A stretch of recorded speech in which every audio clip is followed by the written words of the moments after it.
It's Christopher Nolan. We were all so incredibly excited to be a part of it. I think when you combine an event like Dunkirk with a director like Christopher Nolan, it's such a match made in heaven for me.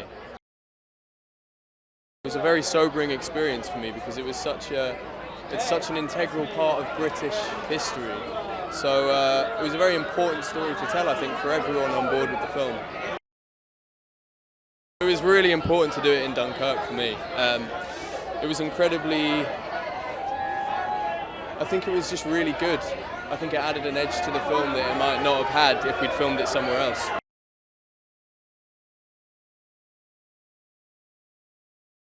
Alex is a soldier. He's kind of a little edgier than Finn's character Tommy. He's prepared to be a little more selfish to kind of save himself. I think the amazing thing about the film is you're not bogged down in the backstories of these characters. There's not so much kind of where they're from and what they're all about. I think it makes it so much more powerful because as an audience member, you're watching and projecting your own fears kind of onto these characters. They're kind of blank slates in terms of, while you're watching it and what their stories are. And I think it makes it incredibly emotional to watch. I think for us, there was a feeling of, we were making something special and we wanted to make something special and tell this incredible story.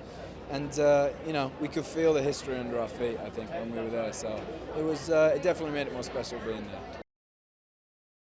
I think genuinely, I would encourage people to watch it in IMAX. I've seen it both ways, and IMAX is it's this incredibly visceral experience. It really surrounds you as a film. You don't at any point feel like you're watching a screen. And I don't remember the last movie I watched that kind of made me feel like that. So yeah, I think IMAX looks good. I'm a massive fan of Chris's, to be honest. If you like movies, him making a movie, which obviously doesn't happen all the time, that straight away draws you in. I'm a massive fan of his, and I think him telling this story has all the ingredients of being something great, and I feel very lucky to get to be a part of this one.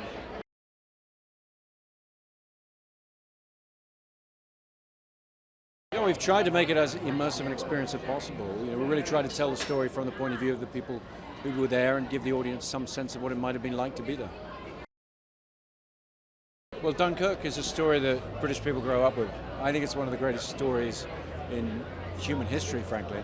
And it hadn't been told in modern film, and that's a gap that you're looking for as a filmmaker. You're looking for something that should have been addressed that hasn't been. About 20 years ago, long before this project was born, we helped a friend sail his boat across the channel to Dunkirk, and I don't think we thought it would be that big a deal. It was very difficult, and it felt dangerous, and that was without people dropping bombs on us. We were not heading into a war zone, and so your admiration and respect for the people who made that crossing, the civilians who helped out, your admiration is magnified greatly by doing the crossing yourself. Right from the beginning, we knew that we were going to have to try and make it as real as possible in terms of all the boats and the planes and the costumes and so on and so on. But that was kind of, it was a fun challenge, and the further we get from the real events, the fewer of those things there are. So it felt like a great time to be making this film while it was still possible to use Spitfires. It's one thing to read about how young these guys were on the beach, but when you actually are, sitting there with Finn and all of these boys, it really brings it home how young these soldiers were. And I think that's a really important thing in the movie. There's not we don't give a huge amount of backstory for them, but you get it just from watching their faces, their performances, and just really understanding that they're children.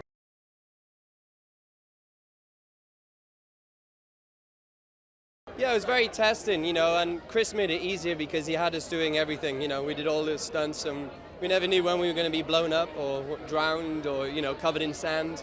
So it was a really exciting process to be involved with,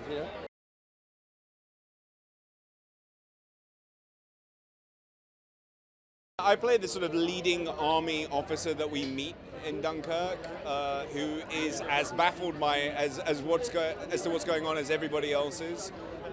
It was a week of immense confusion where nobody really seemed to know what was happening.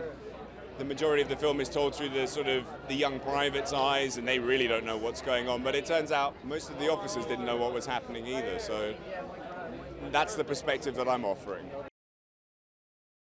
Most of the men on the mole were standing there expecting that they were probably going to get bombed at some point, hoping desperately that a destroyer would come and save them. The officers, so in this case, Kenneth Branagh and I both knew that that wasn't going to happen because they'd already tried it once and the Nazis had already sunk one of them and nearly taken the whole pier down with it. So the hope was that suddenly all these small civilian boats were going to come over from Britain and rescue the men, which seemed like such a long shot. And then it happened.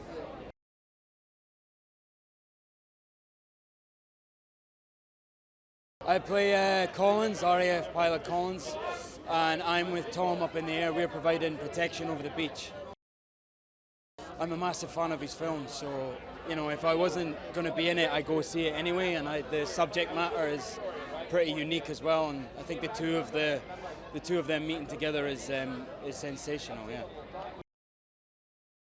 It was on the eve of the Battle of Britain, you know, and they were fighting for their home and everything they believed in. So they didn't really have a choice, to be honest. No. It was great. Yeah, I mean, it's amazing when you get to be put in those situations as truthfully as you can, and he was very adamant that was happening at all times. And you know, we were in real Spitfires, we had real battleships. It was just berserk, man. It was insane.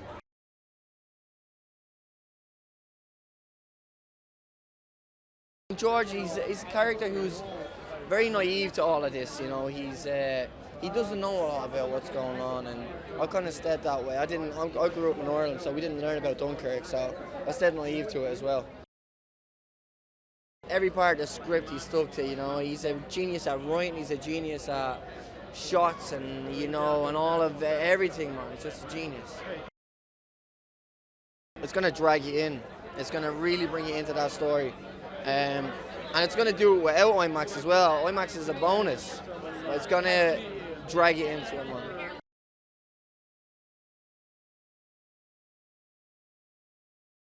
Operation Dynamo was the rescue attempt by the British government and army to rescue 400,000 members of the British Expeditionary Force on the beach at Dunkirk, where they had been trapped by the advancing German forces.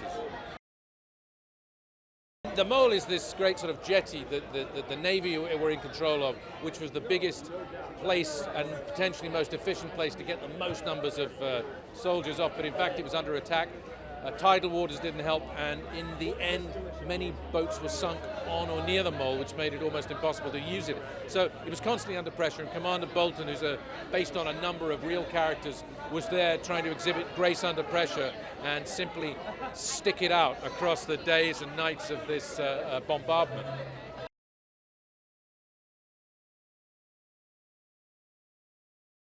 I play Mr. Dawson in the film, and he's a man who takes his motorboat across the English Channel to rescue men who can't get home, stranded on the beaches on the north of France. Dunkirk could be summed up by a spirit of togetherness, of doing things together, that the group was capable of more than the individual. Now we tend to worship the individual more, and individuals are fantastic, but they rarely do great things without inspiring a group.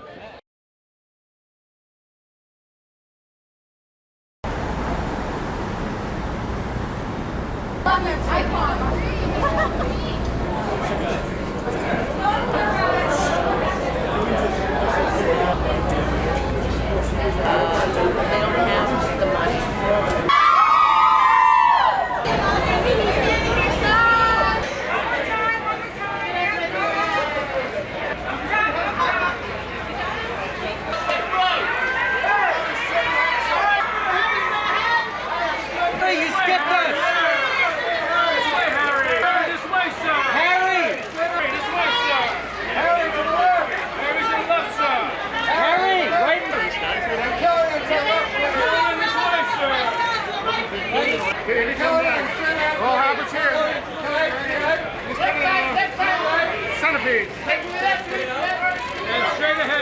right, both of you. And Barry. Straight center, please. I went to your